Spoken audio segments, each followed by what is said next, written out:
The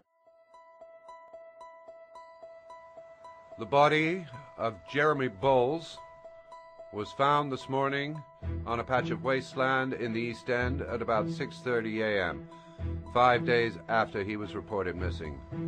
An autopsy will be conducted tomorrow to determine the exact cause of death, but going from first indications, it would seem that he drowned. The state in which the body was found suggests the methodology of the origami killer.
PlayStation